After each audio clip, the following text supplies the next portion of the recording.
See, I'm going to tell you something about, something about how the brain functions. And this is for your own good, okay? This is so you can think of it as a neuroscience lecture. There's something which is very important about the brain. You know, you have this whole habit of, you think your brain can multitask, so everybody is looking at their phones right now.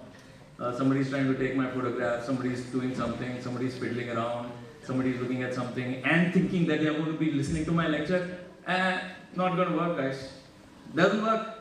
Your brain cannot multitask. Even if you think it can multitask, it cannot multitask. So here's what happens when you try and multitask. And this is what's going to happen to you if all of you start to look at your phones right now when I'm speaking. What's going to start to happen to you, not only when you look at what you're doing right now, even over a period of time, what starts to happen basically is your brain will start to develop ADD, attention deficit disorder. Your ability to focus on things will start to go down immensely. So, leave your phones for a moment. It's just 25 minutes of your time is all I ask for. That's it, right? Not very hard. So, I know she's given a big introduction about me, and for the last 17 years I've been living in San Francisco.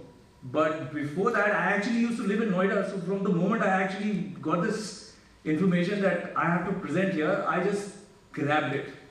I just said, I have to come back to the town but I'm basically a kid from Jaipur. You know, it's the pink city. If you haven't been there, you should go there. Betty, take note. Okay, so I'll tell you a little bit about, how the brain functions. Biologically, there are two parts of the brain. 90% of your brain is what it's doing is, it's called hemostasis. It's performing your basic body functions. So you breathe, your lungs are functioning, you look at it, that's what your 90% of the brain does. 2 to 3% of your brain is doing something what we call is explicit processing. I ask you a question, you think about it, you give me an answer. There is an equal 2 to 3% of the brain which basically is responsible for implicit processing. Mind you, equal 2 to 3% of the brain. Both these systems are equal, they are independent of each other. System 1 is actually operational all the time. You're looking at me, you're listening to me, you know that inner voice which keeps telling you, this guy is talking crap, let me go to sleep now. That's system 1. That's system 1. The other part of the brain which basically thinks and gives an answer, that's system 2. So just to give you an example, you see an angry face over there. It didn't take you a couple of milliseconds to even figure that out.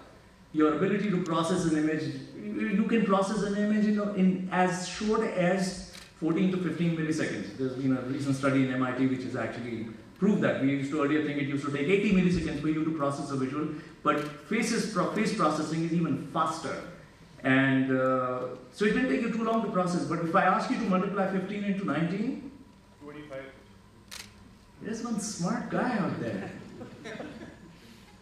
System 2. But his system 2 works faster than all the rest of you, because all the rest of you are right now trying to see when can I doze off, because he's switched the lights on. You can't. Not in the next 25 minutes.